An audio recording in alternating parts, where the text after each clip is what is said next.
অনূর্ধ্ব-17 বিশ্বকাপের ফাইনালে মুখোমুখি হয়েছিল ফ্রান্স ও জার্মানি।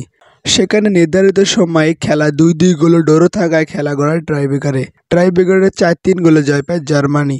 জার্মানির জয়ের দিন আর্জেন্টিনার হয়ে গোল্ডেন বুট জেতেন রবার্তো। টুর্নামেন্টে হট ফেভারিট হয়ে এসেছিল মেসির দেশ আর্জেন্টিনা, কিন্তু সেমিফাইনালে জার্মানির বিপক্ষে হেরে বিদায় নিয়েছে মেসির দেশ।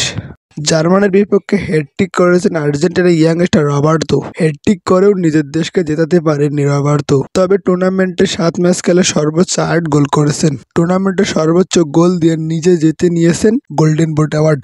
অনূর্ধ্ব-17 দলের রবার্তো ও এচিভিরিকে ভাবা হয় আর্জেন্টিনার ভবিষ্যৎ। রবার্তো ও এচিভিরির অনবরত পারফরম্যান্স ঠিকই জয় করে নিয়েছে বিশেষত কোটি আর্জেন্টিনা ভক্তের। এছাড়াও এই টুর্নামেন্টের গোল্ডেন বল জয়ী খেলোয়াড় প্যারিস বুরনার এবং টুর্নামেন্টের গোল্ডেন গোলজ জয়ী খেলোয়াড় পাউল আর্জেনি।